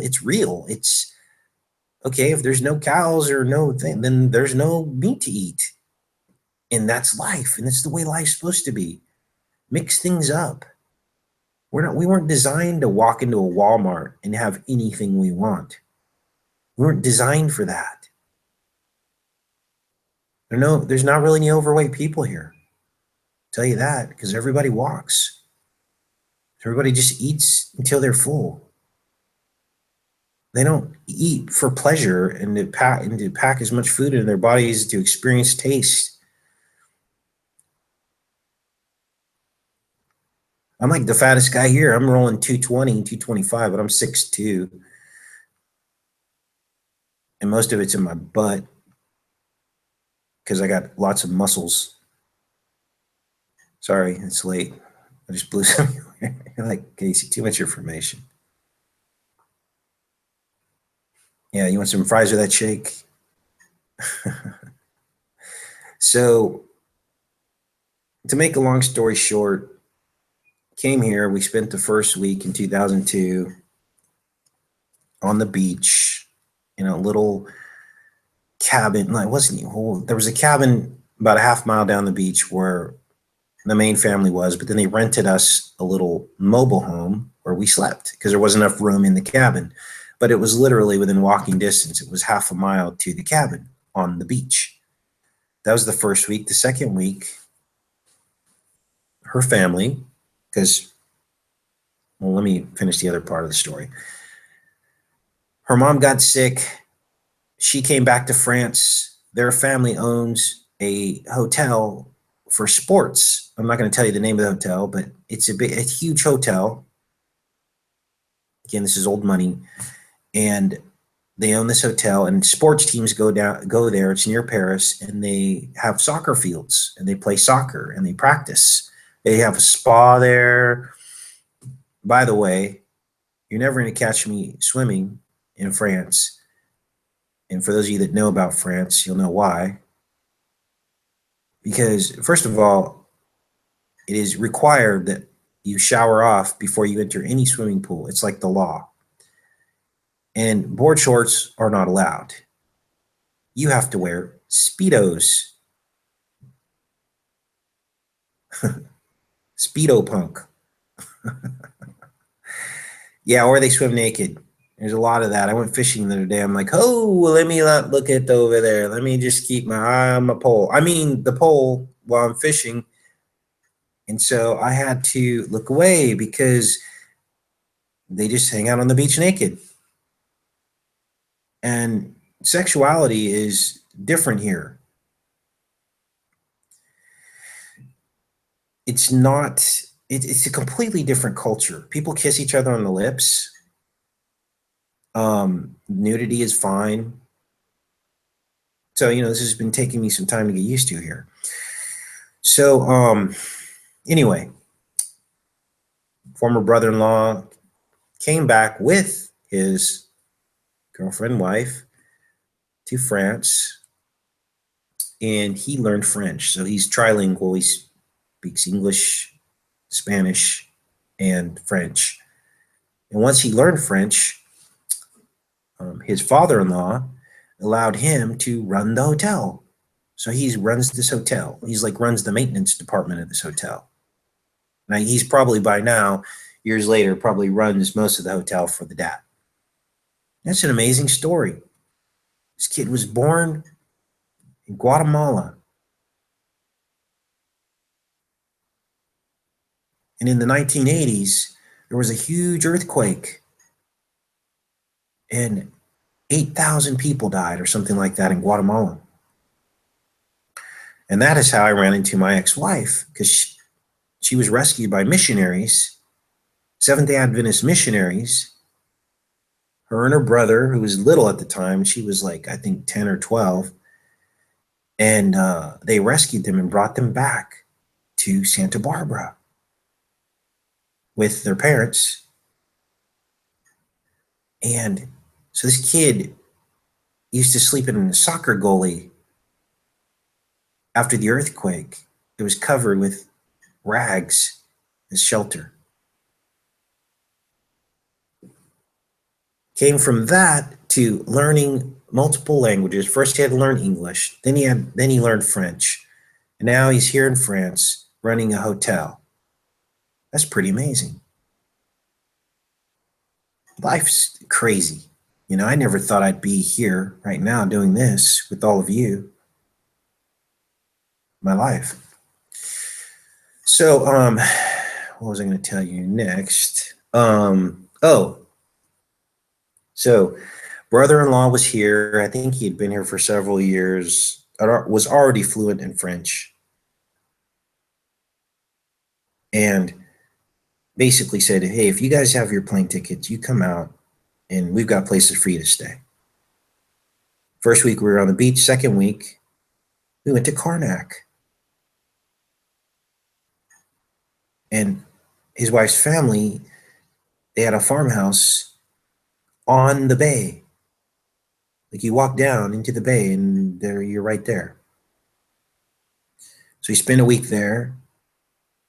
Then we spent a week in Paris at one of her family's other properties with a view of the Eiffel Tower on a flat. I think it was the penthouse. That was amazing. So I had an amazing experience. I'll be honest with you, I didn't really like Paris. France was amazing. I liked the countryside, which is where I'm at now, which is where we spent the first 2 weeks. Now in 2002, I did see Knickknack, the Standing Stones, all of that. I saw that back then. I wasn't awake. I wish I was awake when I saw those things, because I would have definitely picked up something, So, Skeeto Punk, your new name is Speedo Punk. Hey, there's Mark. There's Friends in Truth. We're having a discussion about France, actually, right now. So there's Mark, whose houses I'm staying at here in France. So that's how the story went. And over the year, I remember leaving with my wife after we came back. And we looked at each other and I said, we have to find a way to get back to France. Now, that relationship didn't last, but I think it was her life dream to go to France. She was fascinated with the French and tried to learn the language. And she told me she always wanted to visit France. And we finally got to do it. Yes, Manifestation 88. It's Enter the Stars, just like how it's spelled, at yahoo.com. That's my email address. Enter the 5T4Z at yahoo.com. There's grumpy trolls in the house. So anyway, and then when we got to France, I think I was the one having all the fun. She, bless her heart, she got sick when we got there. She got ill in the whole first, I think, week and a half, 2 weeks. I think the time change messed her up, and everything. And she didn't have all that great of a time. I was like, where are we going next? We saw the beaches of Normandy when I came that first time. We saw the crosses. We saw the mural. We walked into the pillboxes, the bunkers, the concrete bunkers on the beaches of Normandy. We saw some of them were blown apart by Allied bombs. The large chunks of broken concrete were still there, laying in the sand. And that was pretty powerful for me, like, wow. And of course, you get this feeling of patriotism. When you're asleep, you get all these feelings of patriotism, but especially after 9/11, right? But here's the problem. Problem is war is human sacrifice, plain and simple. And Wonder Woman tells the story. I showed you guys in a video. Again, if you got to check out my Wonder Woman videos, they say it right there in the movie. She's chasing after the god of war, Ares.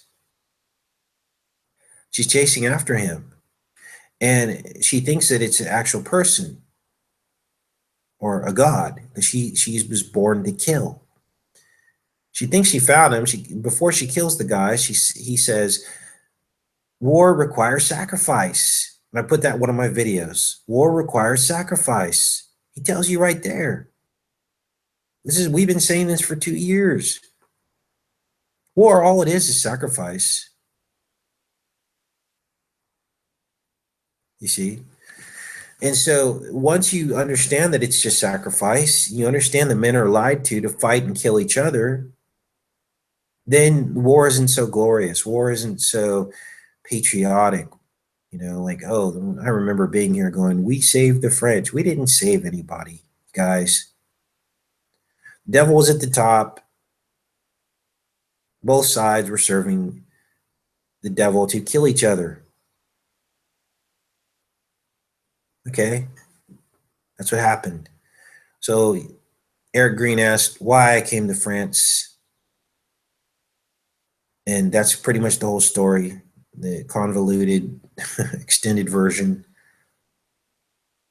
Didn't make it back here with my ex-wife, but here I am.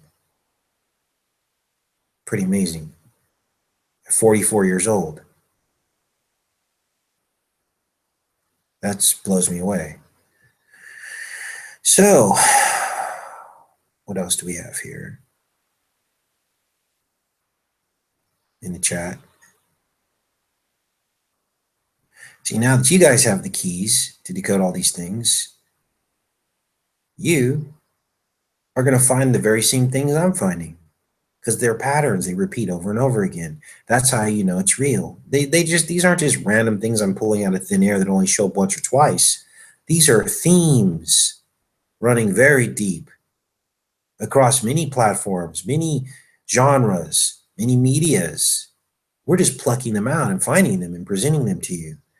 You're going to start seeing the same things I'm seeing. Once you see the full spectrum of the matrix, it reveals the enemy, but it also reveals good. It also reveals that God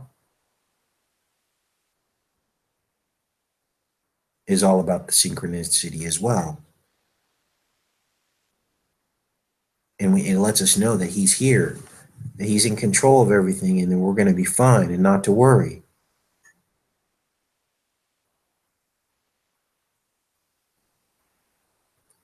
You see.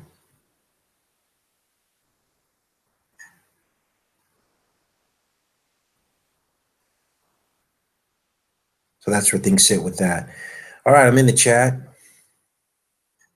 So glad all you guys came out tonight. Good little group. Appreciate all of you guys.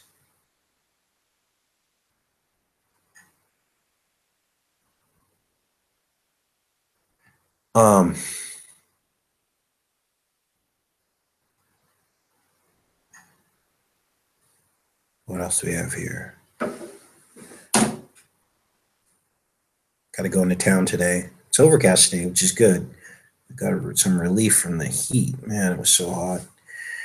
All right. So I'm here and I'm enjoying it. It's a simple life. It's called Francois Profond, which means it's a different lifestyle than Paris. It's very different. People, when I tell people I'm in France, they automatically think Paris. They're like, why would you want to go there? Chaos, immigration problems, crime, nanny state. I'm not in Paris, you guys. This is like another country out here. Literally. And no, I've not eaten real French toast yet. I've had French fries, not French toast yet.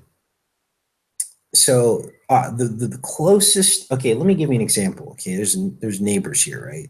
I got neighbors on my right. They live in a farmhouse. Theirs is newer than mine.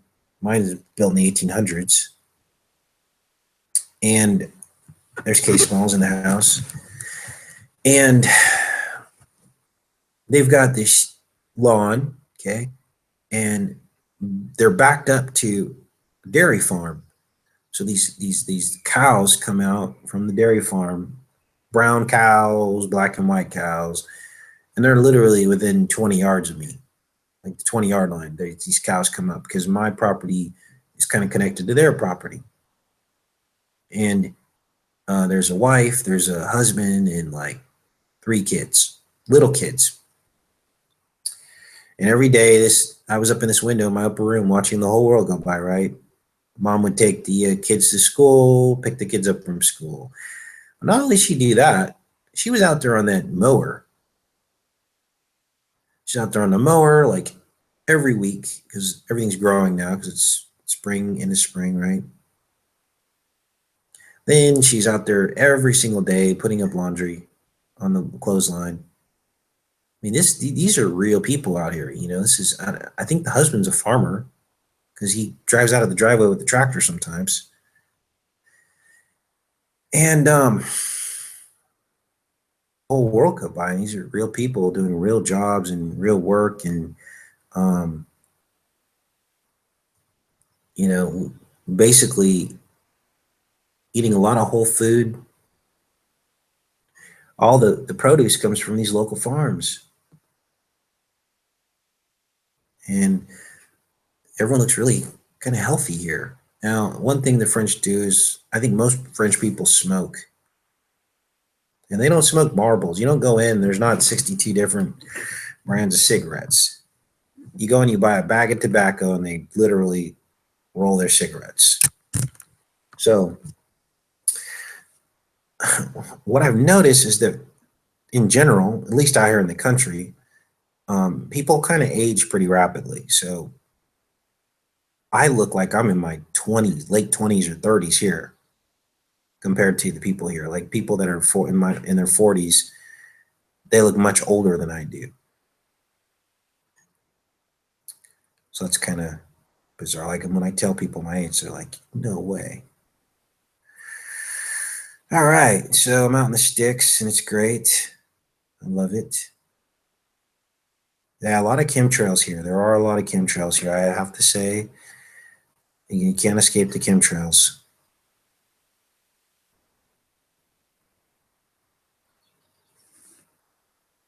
I get tired just watching people, all the work they do. But I'll get out and I'll do some more where I cut down that tree. You know, keeps you young. Mark's like, what tree did you cut down? Earlier in the show, I tell the whole story about the propane tank in the tree and the loose axe head. Mark, you got to hear it. It's crazy. I almost entered the stars. Holly's in the house. Hey, Holly, good to see you. Killing me, Smalls. Smalleywood. All right. Yeah, I almost passed out yesterday. Oh, I have not gone to the lake swimming yet. I've not done that yet. Today is actually overcast. It's actually cold today, finally. I don't know if it's overcast up there for you, in the UK, Mark. Wow, Barry White split logs for the last 2 days. Yeah, I tried to sharpen this axe on the grinder. I don't think I did it right because it was ineffective. So I'm sure there, you know what, I'll have to watch a YouTube video on how to sharpen an axe on a grinder. All right. Yeah, I'm in France, Holly. Crazy, right?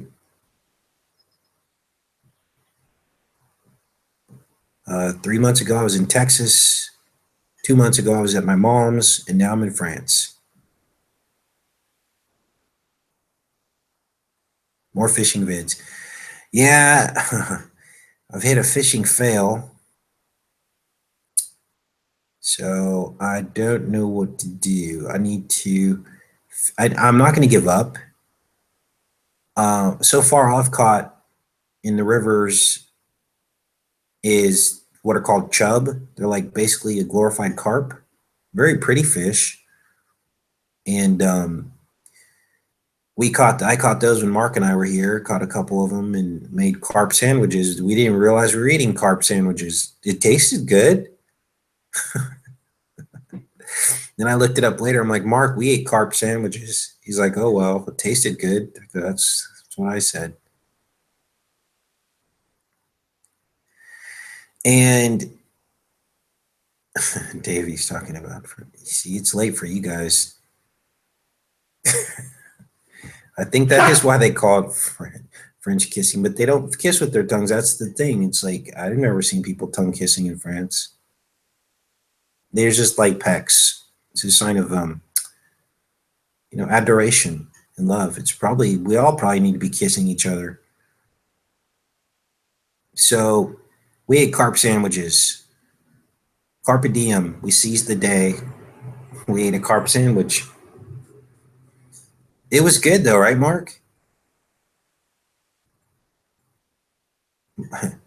We both, I think I ate mine first. I think Mark wanted to see if I was going to gag or throw up. Well, no, he was working. He was in the yard. I go, Mark, you going to eat your sandwich? He was looking at me like, huh, was it good? Then he ate it. He's like, man, this is good. But it was a chub sandwich. So we thought we saw other fish in the river. They looked to us like salmon and trout, and we could see there were hundreds of them just swimming in the current. And I was like, we were all excited. We're standing on this bridge looking down, and we could see all these fish, and we had night crawlers, and we just threw all this stuff out there, and all we caught were these chubs. And so long story short, that's pretty much all I've caught.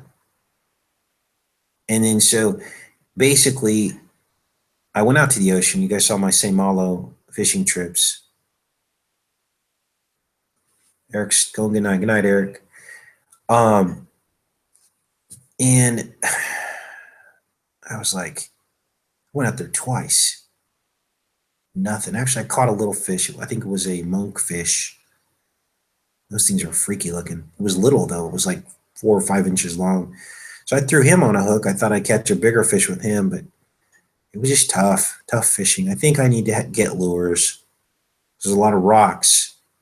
And if you do bait fishing, you're just going to get your stuff stuck in rocks and get frustrated. And so that's been my fishing experience. I think Mark's going to try to come out in the next week or two. And what we'll probably do is I'll probably go down to the sports shop. I've got some ideas on some lures. And I might need to buy a pole and try to figure out the ocean thing, because I think the ocean thing is where it's at, especially in the summer. Happens in the summer with fresh waters, things kind of dry up, and the salmon and all that, they run when it's wintry and rainy and flooding. That's when they run, because all of the rivers levels are up. The water's flowing. This is what they like. They come up and they spawn and then they die. Okay, and then every year they return. So that's the story with the salmon. Apparently there's salmon in that river, but they're not in there right now. So that's where we're at with that. Blue and silver Castmaster. Yeah, Skeeto. I'm gonna have to go down to this sports. There's a sports store in town here. I'm gonna have to go down there and figure this out. And I'd like to figure it out before Mark gets here, so that when Mark gets here, we can just catch fish, right? But I don't know if that's gonna happen. All right, guys. It's fun chatting with you. Love how you guys all get along and talk to each other. It's great. I know a lot of you guys are friends with each other. If you haven't reached out and made friends with each other, and you feel lonely or you need someone to talk to, just reach out to some of the people in the chat who resonate with you, you know, and I mean, that's what we're all supposed to be here doing, right? Have a wonderful day. You too. You too, Holly. All right. Okay, guys, I'm going to get off of here. Much love. Take care and be safe.